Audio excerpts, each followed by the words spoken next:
Ustedes ya saben, su programa de televisión, órgano de difusión del Programa Nacional de Asistencia Jurídica, que recuerden ustedes es una fundación que brinda asistencia legal gratuita en beneficio de personas en situación de vulnerabilidad y difunde la cultura de la legalidad, la cultura jurídica.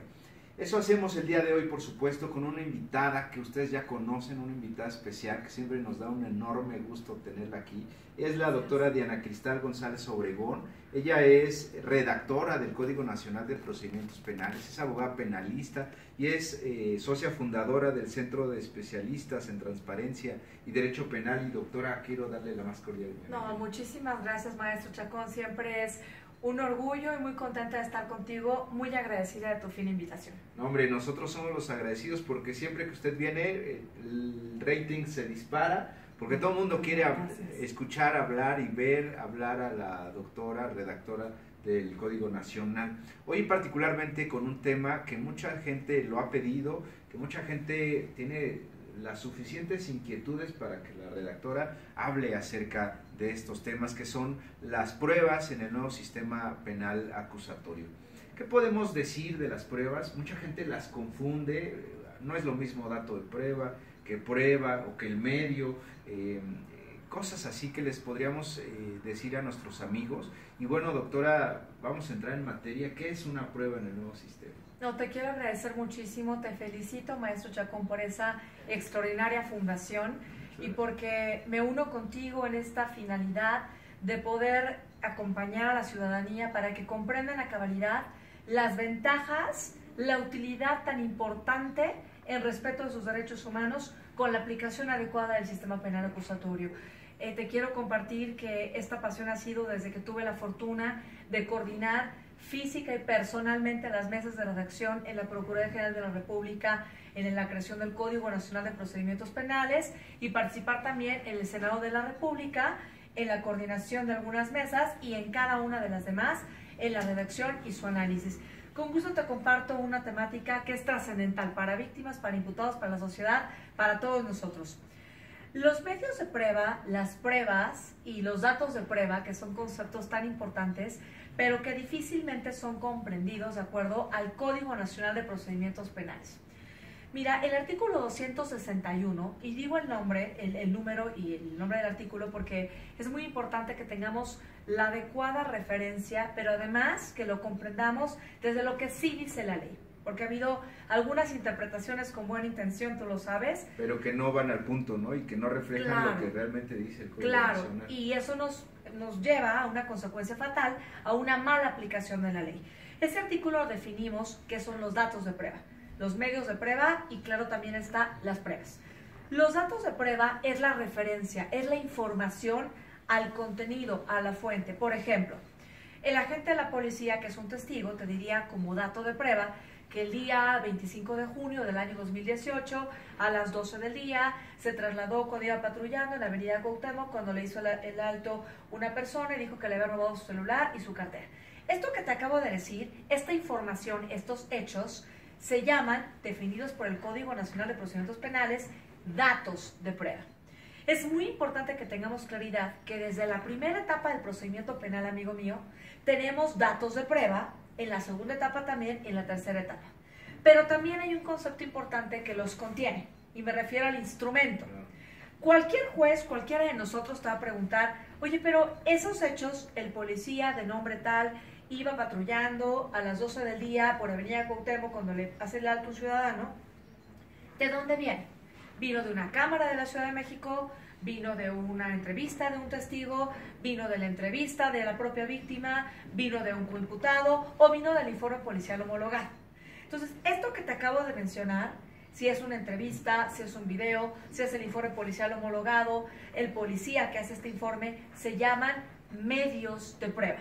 Y nos referimos al instrumento definido así en el Código Nacional que contiene esta información que se le va a referir al tribunal de manera muy dosificada.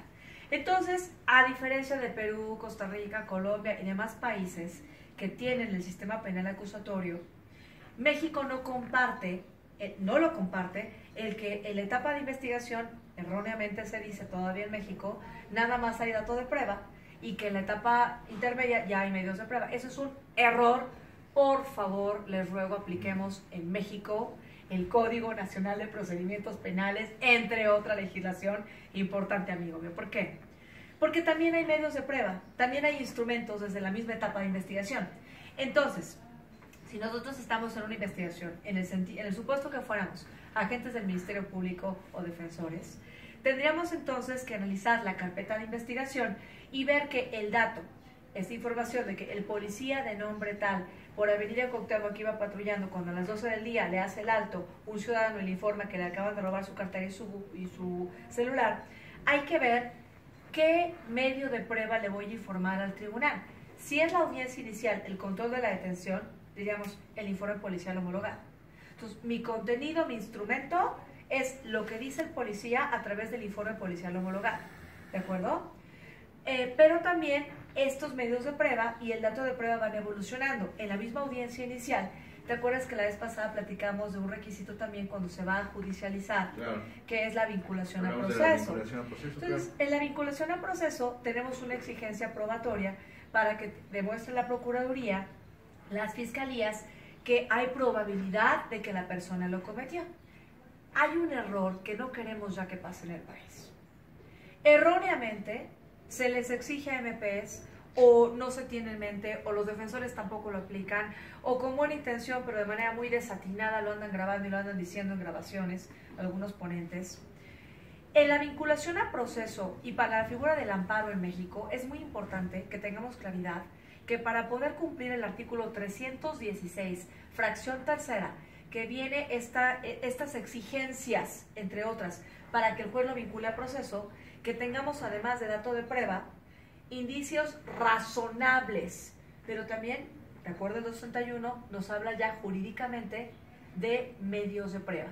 Entonces, no te debe vincular un juez si nada más le comunicas datos de prueba y no hace referencia en la vinculación de qué medios de prueba tienes. Sí, porque la simple idea, el simple hecho que sería el dato de prueba, por sí mismo no debería ser suficiente para una vinculación. Exacto. Entonces, si yo en el control de la detención únicamente referí que tengo el informe policial homologado del policía que dijo que sobre Avenida Cuauhtémoc que iba patrullando, cuando le hace el alto a un ciudadano y le dice que le robaron el celular y su cartera, pues a lo mejor para efecto de la detención es importante, porque lo que quiero justificar ahí es el acto de la flagrancia. ¿Estamos de acuerdo? Pero para la vinculación a proceso, si quiero demostrar, si fuera MP, que hay probabilidad de que la persona lo cometió con las exigencias del artículo 19 de nuestra Constitución, tendría que decir, por ejemplo, se cuenta para ese dato de prueba que el policía iba patrullando sobre Avenida Cuauhtémoc, etc., el informe policial homologado, el señalamiento del imputado con su entrevista, la entrevista de 2 testigos, las cámaras de video. ¿Sí me explico?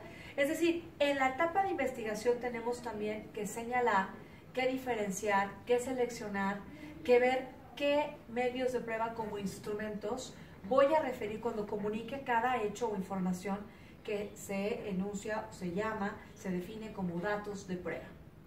Eso es muy importante. Claro. Ahora, no todas las pruebas o los datos de prueba, incluso no todos los medios de convicción son aceptables. Habrá pruebas que no son lícitas porque la forma en que se obtienen es muy importante, ¿no? Y tienes toda la razón, mi querido amigo. Una de las grandes ventajas del sistema penal acusatorio es que se verifica, imaginemos un pastel que tiene varias rebanadas. Entonces, está muy diferenciada las etapas y el acto con las exigencias para cada una de las partes. Entonces, para el control de la detención, efectivamente, se comunican datos de prueba, estos hechos, se enuncian qué medios de prueba tenemos como base, pero efectivamente si hay una inspección que hubiera hecho la policía, habla a nivel nacional, o un señalamiento que no fuera acorde, pues finalmente el juez no va a tomar en cuenta ese instrumento intitulado medio de prueba para efecto de que se corrobore la flagrancia que debe demostrar. Pero puede ser que para efecto del control sí los tome en cuenta, pero para la vinculación a proceso, donde ya es una exigencia diferente, ya no es la flagrancia, ya es justificar que la persona probablemente sí lo cometió, hay que ver qué medios de prueba son los que va a tomar en cuenta. Fíjate que aquí es muy importante también señalar que el 261 también nos define lo que son las pruebas. Y las pruebas, a diferencia de lo que se entendía en el sistema penal acusatorio a principio de la capacitación en México, en el sentido, erróneamente, de que solo desahogábamos en la etapa de juicio oral, te acordarás. No, tú puedes desahogar en cualquier etapa, siempre y cuando no rebases el objetivo de cada acto. Claro, Eso es de bien cada etapa, importante. ¿no? Claro. Entonces, en la vinculación al proceso es el perfecto ejemplo. La defensa, en el caso previsto por el Código Nacional, tú sabes que dice que puede incluso, a partir de que conozca estos datos de prueba y tenga conocimiento de los medios de prueba, los contenidos, video, instrumento, objeto, dictamen, entrevista, ¿no? Cuchillo, esos pueden decidir, a través de su defendido, con esa asesoría técnica del defensor, ofrecer medios de prueba, pero para que se desahoguen como prueba, para efecto de que no lo vinculen a proceso. Y ahí nada más tenemos que tener claridad que aunque sí se permite desahogar medios de prueba, definido en el Código Nacional, amigo mío, es cuando el medio de prueba, el policía, el perito, el documento, se presentan ante el juez de control para que se comunique su dato de prueba. Entonces, por la inmediación, se dice que ya desahogado es una prueba, pero ojo, solamente es prueba ante el juez el cual se desahogó.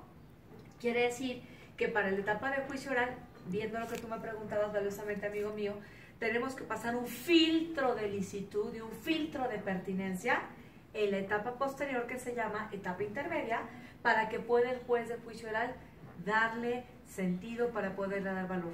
Esto es bien importante, amigo, porque a diferencia de casos que hemos visto en el sistema tradicional, es darle certeza a México en materia de transparencia y anticorrupción, de que los jueces que están resolviendo están basándose en medios de prueba que respetan derechos humanos, que se obtuvieron por medios lícitos, que siguieron cadena de custodia. Sí, importantísima. Importantísima. Y nos da confianza de decir, ok, sé que la persona que cometió tal ilícito tiene la sentencia que se merece. Claro, que no hay duda, ¿no? De Claro. la forma en que se obtuvieron esos medios de prueba, esas pruebas. Por supuesto, hay, no todas las pruebas son aceptadas, ¿no? Hay medios de exclusión de la prueba. Háblanos un poquito de Con eso. mucho gusto, mi querido amigo maestro Chacón. El Código Nacional establece, entre otros, en el artículo 346, la exclusión de los medios de prueba. Yo siempre les digo que se imaginen la etapa intermedia como un embudo, donde la parte más grande es la etapa de investigación y la parte más chiquita es la etapa intermedia, porque ahí lo que hacen las partes es ya pasamos la control de la detención, ya vimos la vinculación, ya cerramos la investigación complementaria, ahora falta contestarnos ¿y qué voy a ofrecer para el juicio oral? Si soy defensora, ¿con qué voy a defender a mi representado? Claro. Si somos asesores jurídicos o ministerios públicos, ¿qué voy a ofrecer para demostrar más allá de todo lo razonable que sí lo cometió? Y entonces este artículo que muy bien atinadamente mencionas, nos habla de cuáles son los medios que son susceptibles de ser excluidos. El primero tiene que ver con todo lo que no tenga directamente relación con el caso, se va a excluir. Esto es, para empezar, algo que hace que respiremos. Tú te acordarás en las averiguaciones previas a nivel nacional, digo, las carpetas se tienen todavía que resumir más, pero una averiguación había casos Era muy impresionantemente cuartos, grandes, sí, ¿no? De expedientes largos que incluso pues las partes persecutoras decían, ¿cómo vamos a hacer, no? Entonces, todo lo que no tenga que ver directamente con el caso se va a excluir. Otro muy importante, todo lo que se haya obtenido en violación a los derechos fundamentales se excluye. Y aquí te voy a compartir una definición muy importante que debemos de analizar y tiene que ver con el descubrimiento probatorio. Porque yo soy, junto con algunos otros autores procesalistas en México y también en internacional, que no todos pensamos igual, obviamente, y se respeta, pero coincidimos en que no es lo mismo la ilicitud que la ilegalidad. Entonces, el Código Nacional te habla de que todo lo que se obtuvo por medios ilícitos, por ejemplo, cuando son violatorios, se obtienen en violación de los derechos fundamentales, pues no se van a admitir. Pero también yo les hablo mucho del concepto de la ilegalidad. Pongamos que tienes un medio de prueba que no se obtuvo en violación de derechos fundamentales, se respeta. Una entrevista de una persona que se obtuvo en tiempo, pero resulta que la ofrezco después del descubrimiento probatorio. Y no hay justificación ya en la etapa intermedia, en el caso que fuera, de presentarla a la contraparte o dársela a conocer después del descubrimiento probatorio. Eso es algo ilegal. ¿Por qué? Porque la ilegalidad atiende a la desobediencia de las reglas del procedimiento, como también te lo establece el Código Nacional.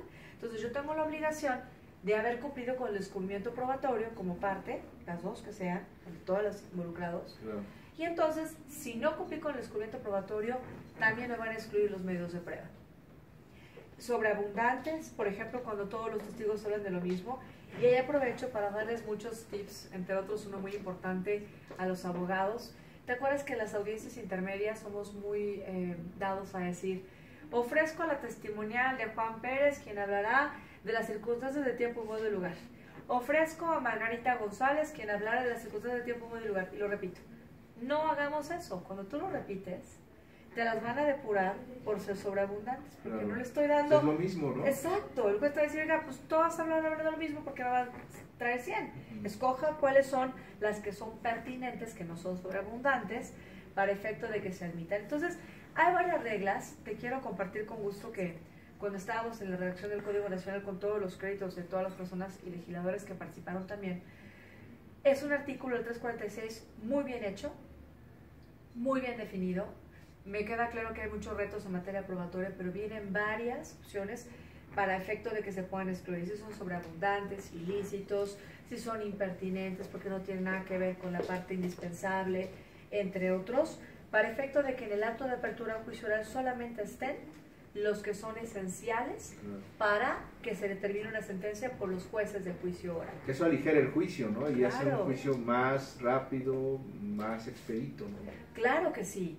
Y eso es muy importante porque te acuerdas que platicábamos previo a entrar a la entrevista, con mucho gusto contigo, pues cómo se van a desahogar, ¿no? O sea, yo te hablé ahorita del descubrimiento probatorio, que en la parte probatoria es súper importante. Claro.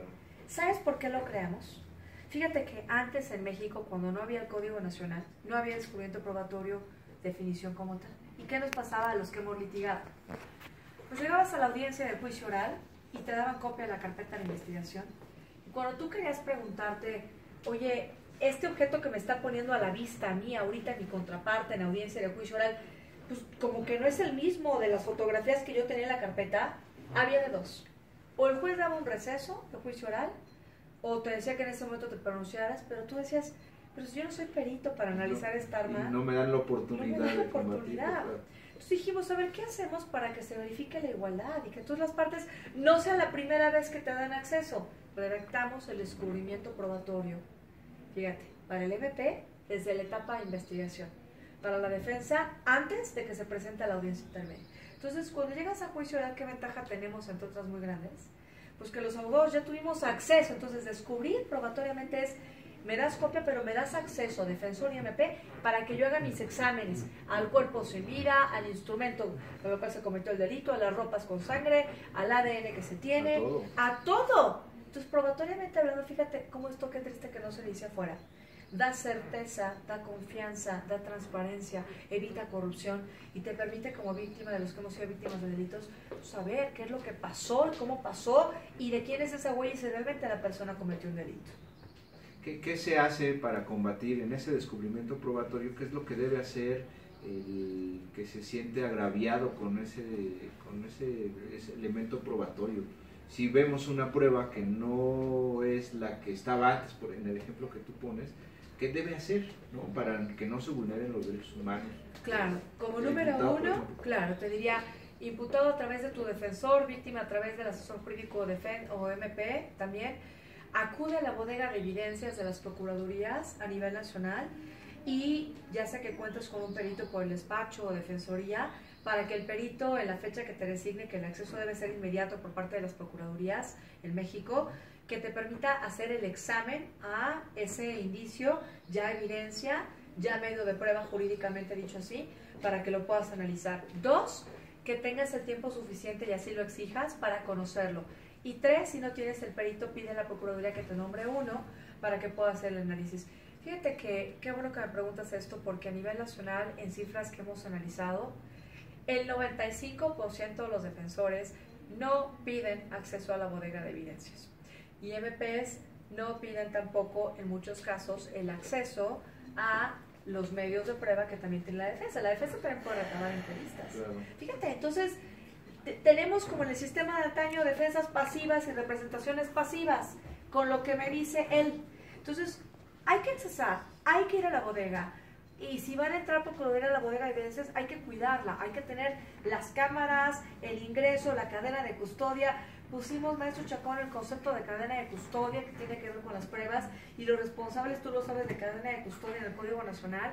Y ahí, por ejemplo, ahorita hablando de tiempos tan importantes políticamente, pues yo invito a que todos los ciudadanos cuestionemos a quienes lleguen en sentido positivo, pero para que les exijamos con sentido positivo que den seguimiento al penal acusatorio y por supuesto que digan cómo vamos a construir más bodegas de evidencia, cómo las vamos a dotar de esta tecnología, porque efectivamente, fíjate que no es una opción, es un requisito para irnos. Y segundo tip que te daría, del que me preguntabas, si llegas a una audiencia intermedia y te percatas que no te dieron acceso a la bodega de evidencias, pidiéndolo, tan fácil, pides al tribunal, al juez de control, que se excluya, así de sencillo, que se excluya porque están violando tu derecho a la igualdad y tu principio a la igualdad y no quieres que vaya en el auto de apertura. ¿Quién pierde? Pues perdemos todos. Por eso hay que dar copia y acceso en el momento y los plazos establecidos en el Código Nacional. Sí, la idea del nuevo sistema es la transparencia, la igualdad en las defensas, en los acusadores, por supuesto, una igualdad procesal.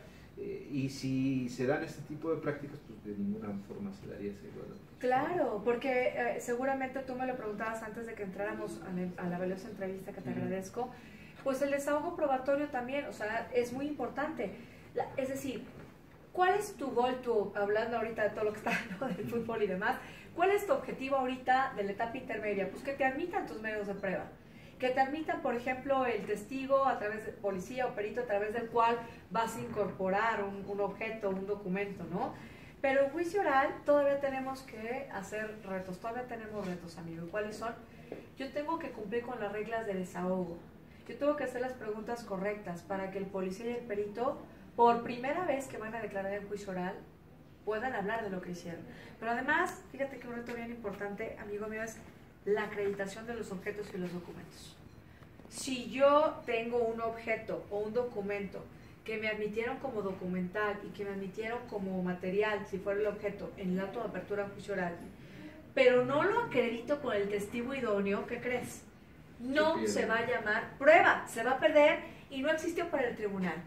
Entonces te das cuenta que hay una refutación constante de todos los medios de prueba antes de que se llame prueba, lo que da confianza, transparencia, certidumbre, elimina corrupción. Por eso el sistema penal acusatorio es trascendental, amigo, para que podamos acelerar y hacer funcionar la transparencia y el sistema anticorrupción. Hace muchos años valía la confesional, ¿no? Una confesional obtenida, no sé de qué forma, pero valía a veces para una sentencia condenatoria. Hoy en día eso ya de ninguna forma puede ser, ¿no? Claro, de ninguna manera. Pues ¿te acuerdas la vez pasada que platicábamos del procedimiento abreviado, que es el único caso donde una persona imputada se le exige que admita su responsabilidad?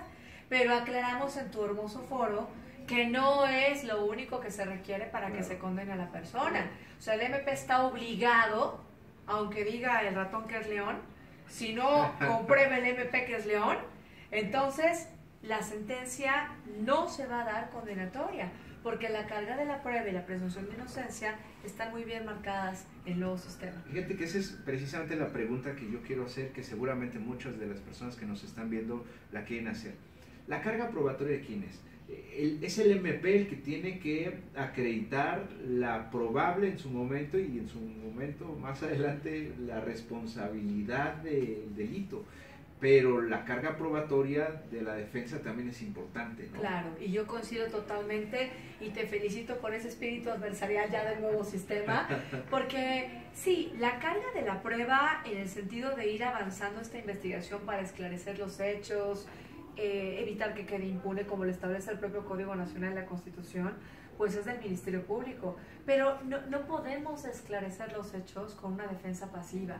O sea, los defensores tenemos que investigar, tenemos que depurar, tenemos que acceder a las bodegas de evidencias, tenemos que pedir, proponer medios de prueba, porque finalmente son dos teorías que el juez no va a conocer por escrito, que el juez va a conocer a partir de las partes, y por eso se llama sistema adversarial. Yo coincido contigo que la defensa debe preparar su teoría del caso, debe ofrecer medios de prueba. El sábado que estuve capacitando a agentes del Ministerio Público de la Procuraduría de la República, que a título personal me lo pidieron, te comparto, que veíamos la importancia de ofrecer medios de prueba. Me dice, oye, Cris, cuando ofrecemos los dos al mismo, les digo, ok, pueden las dos partes ofrecer el mismo, pero se debe entender que son para hechos diferentes, porque si no estaríamos loquitos de que sobre los hechos atacas y luego no atacas. Entonces, un policía, por ejemplo, te puede hablar al momento de que llegó y le señalaron al sujeto, y la defensa le puede interrogar al policía para suturar el caso sobre el momento en cuanto encontró los objetos. Entonces, hay que tener claridad de materia probatoria. Uno, en qué es dato de prueba, el instrumento como medio de prueba, y cuándo le desahogo que sigue siendo prueba y los tiempos, cuándo sí, cuándo no, cuándo sigue siendo prueba o medio de prueba. Dos, entender que los datos de prueba son realmente, y los medios de prueba existen desde la etapa de investigación, y que desde la etapa de investigación puedo desahogar si no rebaso el acto. Y tres, como tú bien decías, cuidar que se haga un análisis de manera transversal para que de manera transparente exista una depuración, porque sin depuración uy, no, se hacen juicios eternos que va contra la naturaleza del nuevo sistema. ¿Estás de acuerdo? Claro que Así sí. son súper importantes. Oye, hay los casos en donde se cae un juicio, un procedimiento y se hace necesaria una reposición del procedimiento. Platícanos de esos Con mucho casos. gusto, mi querido maestro. Y sí, lamentamos pues todos como víctimas de delitos que hemos sido. Hace unos días se determinó que se va a reponer, entre otros casos que hemos sabido, el de la violación que lamentamos mucho que ocurrió en un camión de ETN, ¿no? Y lo lamentamos, pero a ver, ojo, independientemente de que compartimos el dolor tan terrible de lo que sucedió, los que hemos sido víctimas de delito, quisiera compartirles que no es impunidad. A diferencia del sistema anterior, casos de Florence Cassel, el caso Martí, casos que lamentamos también con todo el corazón, donde finalmente no se pudo hacer nada, porque como hubo algo malo, pero no podías tener sesgado, como en el sistema de ahorita, el proceso, pues realmente no sabe nadie que estuvo mal. A diferencia aquí, calma, en esta reposición, uno, la persona sigue en proceso, fíjate qué diferencia. Dos, la persona sigue en prisión preventiva. Y tres, el tribunal de alzada, la gran ventaja que amamos del sistema penal acusatorio, es que el tribunal de alzada, cuando revisa la sentencia y los videos, grabaciones de audio y video, no es de me dijeron, no, ve grabaciones, lo está viendo, qué dijo el testigo, qué no. Si hubiera violaciones a derechos fundamentales, pueden hacer dos cosas. El tribunal de alzada, que es la segunda instancia, magistrados, revisan si este medio de prueba que fue con violación de derechos se puede reponer. Ese nada más, no es que todos vengan otra vez a aclarar. Ese se puede desahogar nuevamente en audiencia, grabar en audio y video frente a los mismos jueces, o tendría que ser frente a jueces diferentes. Y de manera concatenada tendrán que valorar nuevamente todos los medios de prueba. Entonces, tranquilidad, porque este sistema te da más certeza. Fíjate que no está hecho nada más por los imputados, de hecho está hecho con muchas ventajas para la víctima. Claro. Que están olvidadas, siempre lo hemos Claro, entonces no es que esté libre, no es que no se vaya a condenar. Bien, el tribunal de alzada puede confirmar la sentencia. Hay confusión en materia de amparo. No es que se reponga todo. Ojo, el amparo es necesario, pero hay unas concepciones que no están bien dichas, y que no están de acuerdo al nuevo sistema. Aún con el amparo, ojo, no es que se eche todo a perder, no se puede. Ha habido muchos errores que erróneamente se les pide en materia de amparo. Hace poco en las redes se comunicaba por parte también de un tribunal, decían magistrados con todo el cariño que nos merecen, bueno, es que el que no te acepten un medio de prueba en la etapa intermedia es de imposible reparación. ¿Imposible reparación? No, no es imposible reparación. Claro que no. Se admitieron ante un tribunal de control de legalidad, uno, que resolvió nada más de forma, no de fondo. Dos, si no se admiten, se apela y es el único efecto suspensivo para que el tribunal de alzada resuelva. ¿Cuál imposible reparación? Si ni siquiera estás en la etapa esencial, que es la que le sigue de juicio oral. Claro. Te lo comparto porque hay muchas malas apreciaciones, hay un mal entendimiento. Yo te lo digo con enojo, no para nadie, sino con enojo porque como mexicana apasionada, con más de 20 años en este tema, me da coraje, te voy a decir por qué, por las víctimas, me da coraje por los imputados, me da coraje por los operadores, porque te puedo decir como víctima del delito, que este es un sistema que sí ayuda a las víctimas, que sí ayuda a los imputados, que sí ayuda a la gente con todo lo que tenemos ahorita encima a nivel nacional, internacional, por la incidencia delictiva y demás, y que hay que conocerlo. Entonces, la verdad, nos parte el alma cuando escuchamos, es que se va a reponer, sí, tranquilos, se va a reponer, se va a ver cada uno de los videos. Hay un desahogo ordenado, que preguntó, que dijo un testigo, y el tribunal puede ordenar que se reponga eso o se reponga todo, pero siempre con respeto de los derechos de todos. E igualmente puede confirmar. Entonces no es que el amparo borre todo, porque tampoco es la finalidad del amparo, ni así se prevé en la ley, ¿no? Claro.